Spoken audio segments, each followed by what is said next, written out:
follow us to place a trade. I'm placing an order to buy, to sell British pound at 136.39. I'm looking to sell at this price. So order placed, and let's see if I'll be able to sell right now short British pound. Let's wait.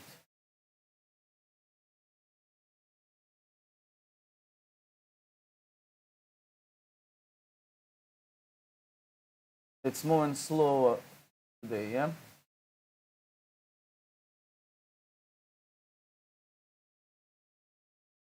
On.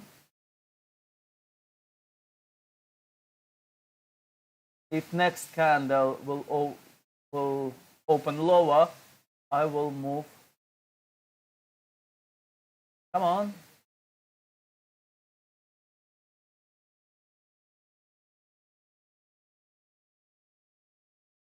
Okay, sometimes you need to change order. If I move higher to 136.95. Okay. I'm looking to sell British pound at 136.395.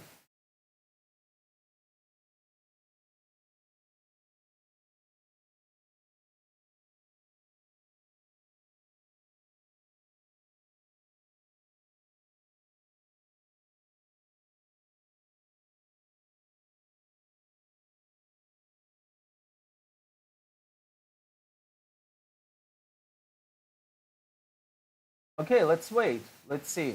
I'll wait for a while. The order will get executed.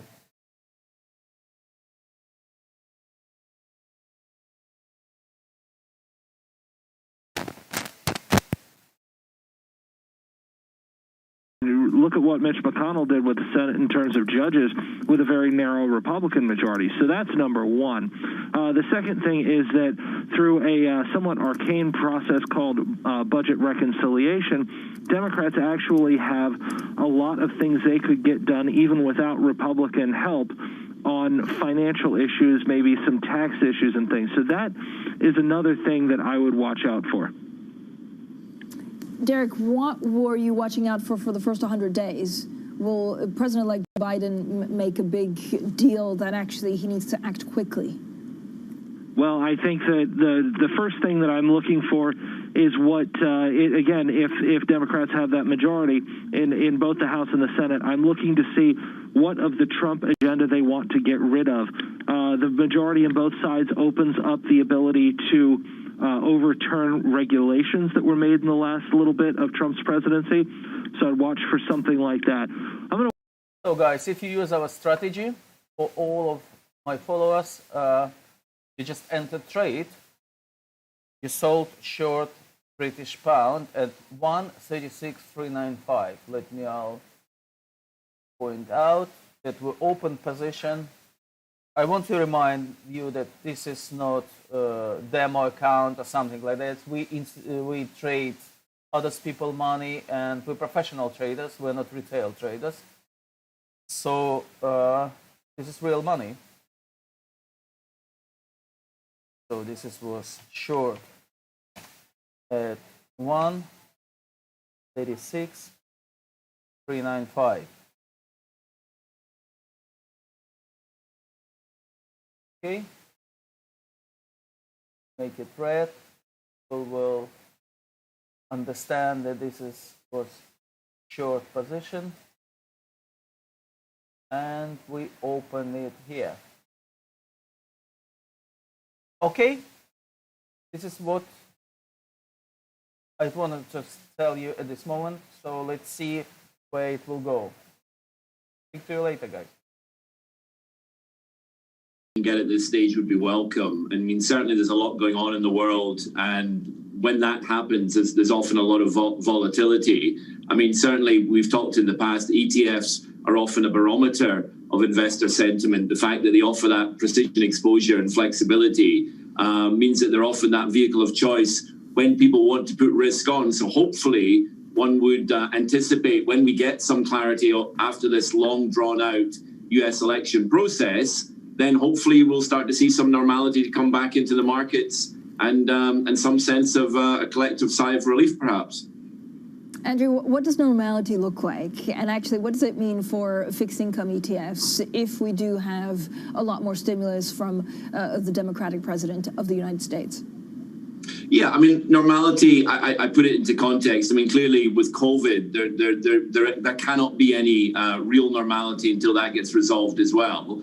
And obviously here in the UK and in Europe, we're just coming through this last gasp Brexit deal, albeit with limited impact for financial services. So there's a still huge amount for everybody to absorb and try and make sense of everything. I think in terms of what we have seen, certainly over the last couple of years, is a growing adoption from the professional fixed income investor community in using ETFs and continuing to use them on an ever growing basis. And therefore, I'd expect that certainly to continue and for us to see ETFs at the forefront of how people are deploying whatever their risk sentiment is as we start to get some clarity and hopefully that sense of normality. So, Andrew, what are you expecting the ETF space in Europe to grow? By how much? And again, is it fixed income ETFs? Is it, FX ETFs? Is it something else that you think? You need to place stop on profit. So all of you guys who follow my trades, who place stop on profit at 136.375. We have 2 pips in profit. For us, it will be £100. Oh, sorry, £200 because 1 pip equals £100. For you, whatever broker gives you profit per pip.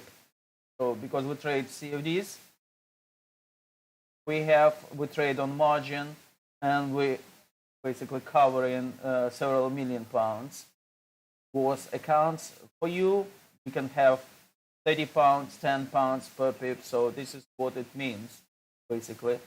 We just secure if our profit, if the price will reach the level 136.375, we'll close position with £200 in profit.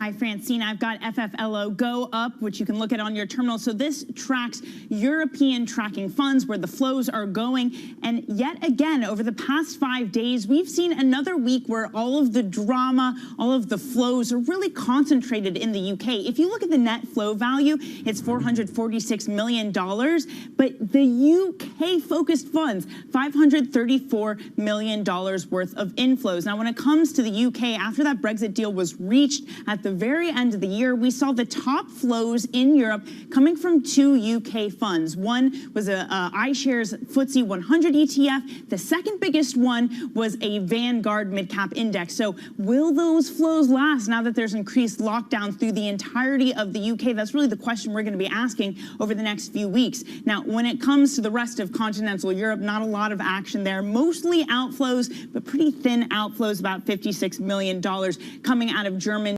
ETFs. So we get another week where it's all about the UK, really. And this, I should say, has been the trend all year. In December, UK ETFs got more than $2 billion worth of inflows.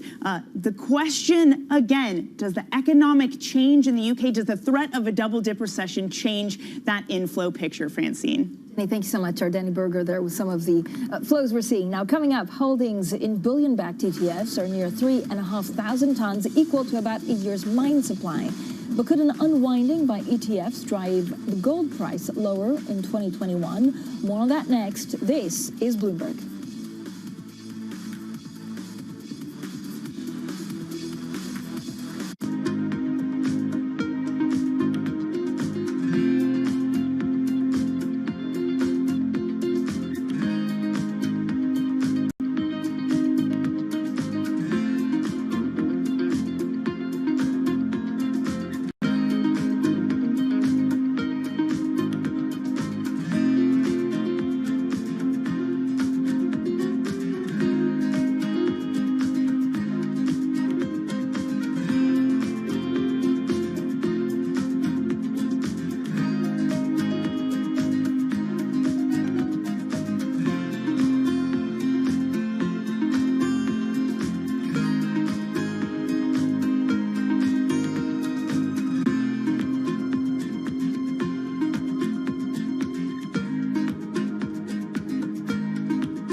This is Bloomberg ETF IQ Europe, everything you need to know about the funds and the flows. I'm Francine Lacqua. Now, a strong start to the year for gold. The weaker dollar and rising expectations for U.S. inflation have added to demand for the yellow metal, boosting its appeal over havens like treasuries. But could the unwinding of large gold holdings by ETFs prove a headwind in 2021? Well, let's get more with our Markets Live editor. He's Eddie van der Walt. Eddie, thank you for joining us. How big of a swing factor are actually ETFs in the gold market? Yes, the ETFs have become increasingly important for the gold market. As you said before the break, they hold about 3,300 tons at the moment, which is equal to about a year's worth of mine supply, or 210 billion dollars worth of gold sitting in there. So if these things unwind, they're a significant swing factor. We've seen that in the past. Every year that ETF holdings fell, gold prices fell as well. And I think it's actually a bigger swing factor than the futures market at the moment. So does that mean that it could trigger a sell-off like we saw in oil last April, or is it just a widely different market? Yeah, the oil sell-off was spectacular, and the gold ETFs are important, but they are very, very different beasts. The oil futures, the oil ETF contracts are mostly backed by futures, whereas the gold ETFs are backed by physical bullion, which means that, you know, there's just more of a connect between the actual physical market, and gold's just also much easier to store. I think if gold looks anything like it's going to trade negative, people will be, you know, queuing up outside the COMEX warehouses to take delivery. It's not as hard to store as oil is, and therefore the opportunity for gold to actually go negative is almost zero. Eddie, I can't let you go without torturing on, you know, a couple of questions on Bitcoin. I mean, it was down, now it's up. What's the latest? Yeah, but Bitcoin's wild, and it's probably going to be wild one way or another this year. I think a big swing factor there could be if we actually see an ETF launch there. I also spoke to a market source this week who said that he's thinking about launching a ETF for blockchain companies that work on Bitcoin. So I think there's a lot of interesting movement in this space. Yeah, it's definitely something that could develop this year. Great, thank you so much. Our Markets Live editor, Eddie van der Walt. Now, still with us, Andrew Jamieson from Citigroup. Andrew, I don't know whether to ask about Bitcoin or gold, but actually, what's the role of gold ETFs right now? Yeah, so I think gold is an important asset class in its own right. It has historically always been seen as a safe haven. And ever since the advent of gold ETFs, they've been an easy vehicle for people to use to accumulate gold. As Eddie mentioned, they're physically backed. It's much easier to trade a stock as an ETF rather than to hold physical gold.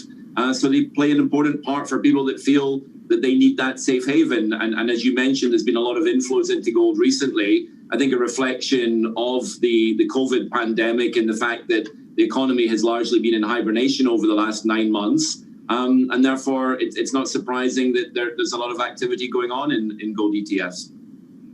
But is there too much activity, or is there, such a thing as too much activity if actually gold ETFs, completely change the price if somebody gets out of it? No, I don't think they represent a meaningful proportion of the overall gold market, and there's a very well functioning primary creation redemption process that surrounds it. So ETFs are fit for purpose. There's not been any issues with regards to that, and I don't foresee any in the future.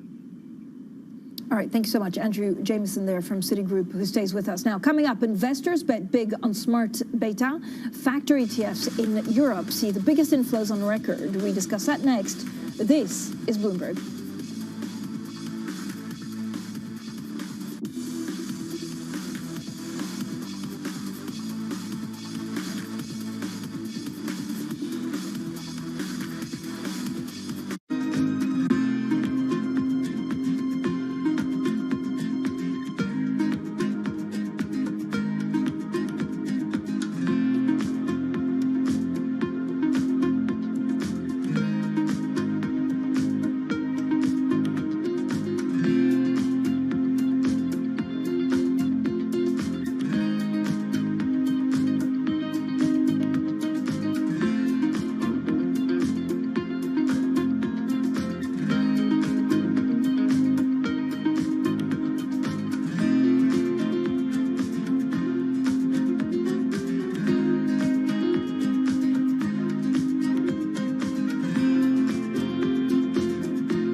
And we closed our position on British pound at 136.375, just right here.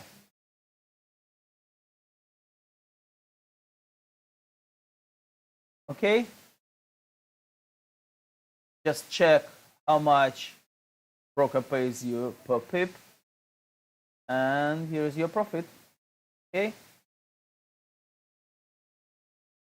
well done.